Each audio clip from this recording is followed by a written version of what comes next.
Individuals that the family that donated the organ to him, he felt very indebted to them, and he thought the only way he could thank them was to walk from Toronto to Ottawa. I guess he got to Ottawa and felt that George Marcello.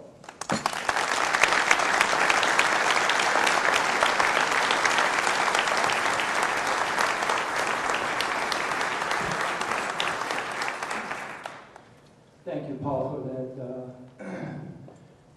Try to stay humble at these things, but that was an excellent introduction. If we may, I'm just wondering if we can just take another moment. Today's the first week since we all heard the tragic news in America. We can just take a moment to recognize some people that could possibly still be alive today, and all the ones that have passed away and the families that are grieving, and also to acknowledge all the heroes in what's been in the last week. If we can just take that moment now, please.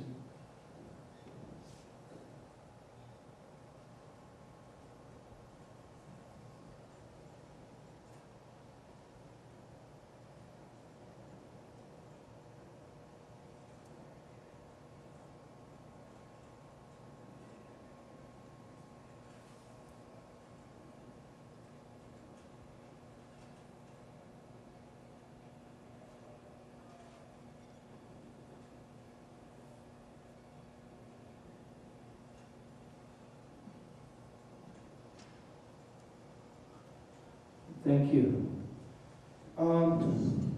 Talking about heroes, the person that made that decision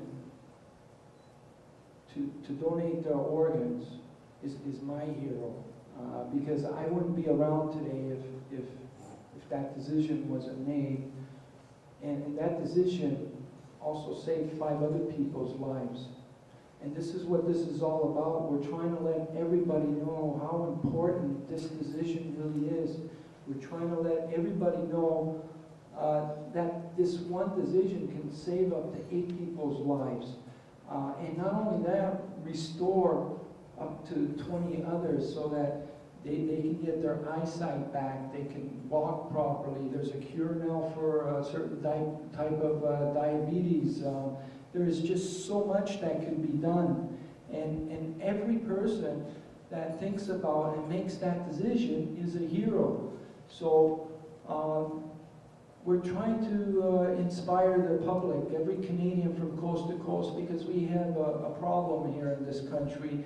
We have one of the lowest rates in the Western world, and you know, when this is being brought to Canadians, they can't believe it, you know, here in Canada. So I think we've been just a little bit behind as a country in recognizing that, you know, we have a technology, and we have a process, and we have something called transplantation that has a 95% success rate. And we need our government to embrace this and to pay more attention and to make it more of a priority on their respective agendas. And that's the other part of our mission, isn't just to inspire the public, but it's also to inspire all 3 levels of government, because right now we're still using a very poor system. And I just came back from Rome, and I had the opportunity to talk to many other organizations from different European countries that are doing very well in their rates of organ and tissue donations because they're using better systems. And the one that I'm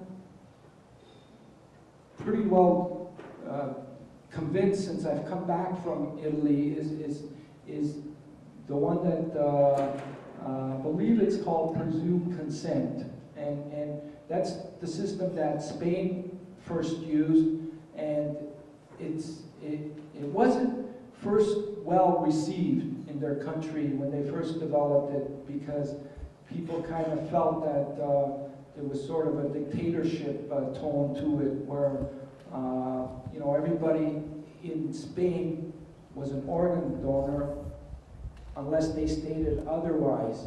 And it wasn't well received at the beginning. But I think after the first 6 months that they put that in place, there was an incredible rise in how many more people's lives were saved, you know. And I think that's, well, we have to start seriously looking at that in our country, because right now, what our system entails is that even though we're signing our donor cards, we have to approach the family to make the final decision, and we're approaching the family at a very bad time, because they were just given the news that their loved one passed away in a very tragic way, and they're grief-stricken. And most of the time, they're unable to say yes. And because of that, a lot of organs that could have been transplanted aren't, you know. My name is Paul Levine. I am the director